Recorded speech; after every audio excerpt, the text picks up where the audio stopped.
ברוך אתה אדוני אלוהינו מלך העולם, שהכל נהיה בדברו. By definition, all definitions limit. They put a frame upon something and they tell you exactly what it is not. So in a sense, it is not the right thing to do many a time, yet I'm going to do it. Just for didactic purposes. I will say, who is a Jew? I will say there are three elements in being a Jew.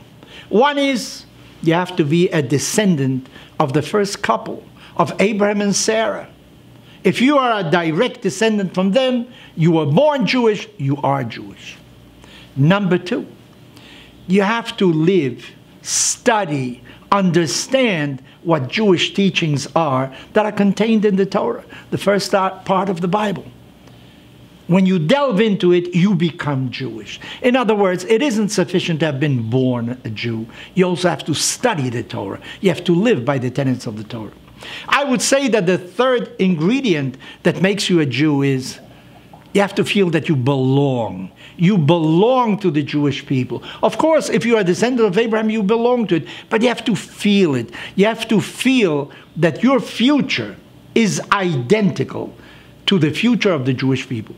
If the Jewish people are doing well, you are doing well. If they are being persecuted, you're going to be persecuted as well. So therefore, when you go any part of the world, you have to identify yourself with other Jews because you are part of a conglomerate that is called the Jewish people. Well, there are some that left our faith. For instance, there was a very important man, Jean-Marie Lustiger. He became the Cardinal of France. He died, he was about 80 years old. I think he was born in 1926. In 1942, when he was a young man, he was in Orleans, in France, and he became in love with the Catholic faith, and he really abandoned the Jewish faith. Yet, his mother was assassinated in Auschwitz in 1942. When he went to Israel, he would say Kaddish. As a matter of fact, when he died, at the Mass commemorating his death, the first thing that you heard in church in Notre Dame in Paris was a rendition of Kaddish. In other words, he never negated. He didn't say that he wasn't born Jewish. He didn't deny his origins. But on the other hand, he accepted another faith. Could he still be considered a Jew? Well, I ask you, is it possible to be a Catholic and a Jew at the same time? Maybe not. You know, there's another way of becoming Jewish. You weren't born a Jew. In other words, non-Jewish parents. Yet, you identify with the Jewish cause. Somehow you sympathize with the Jewish religion. You have Jewish friends and you start studying and you realize this is what really fills your emotion. This is what you want to do. So you can convert to Judaism. Well, that's another way of becoming Jewish, because you adopt the Jewish faith. In a sense, if you think about it, Abraham was a convert also. He wasn't born Jewish, but he adopted the Jewish faith. He is part of the creators of the Jewish faith. Maimonides was asked a very important question. When it comes to the night of the Seder, we say, Avadim hayinu lefaro b'Mitzrayim. We were the slaves of Pharaoh in Egypt. What does a convert do? Can he say, we were the slaves? His ancestors were not enslaved. Yet Maimonides says that when you become Jewish, you also adopt a Jewish family. You adopt Jewish history. It becomes yours. You know, in the process of conversion, you go into a body of water, and when you come out of it, it's as if you are born again. You're coming out of the interior of your mother. You are new in this world, and you adopt at the same time the history of the Jewish people. But we find ourselves with a very interesting phenomenon today. You know, there are Jews that are partially Jews.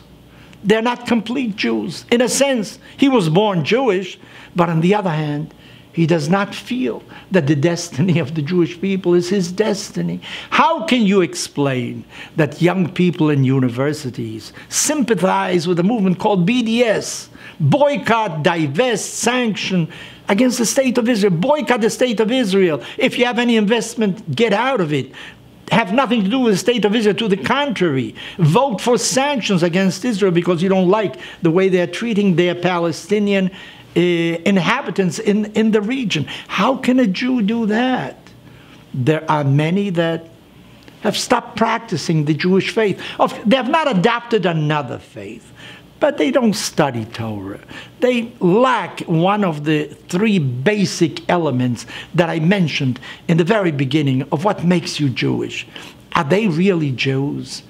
Well, they are. Of course they are Jews, but maybe they're incomplete Jews. I don't know how to define it. You know, we are not a people that looks for converts. We never went out to proselytize the world. You know, we don't put ads in the newspaper saying, become Jewish, it's a great way of life. We don't do that. We live our lives and expect others, you like what I do, you sympathize, study. Eventually, if you knock on our door, if we think that you are sincere, we'll open up the doors for you. But we don't go out and advertise it. I don't think we should change that.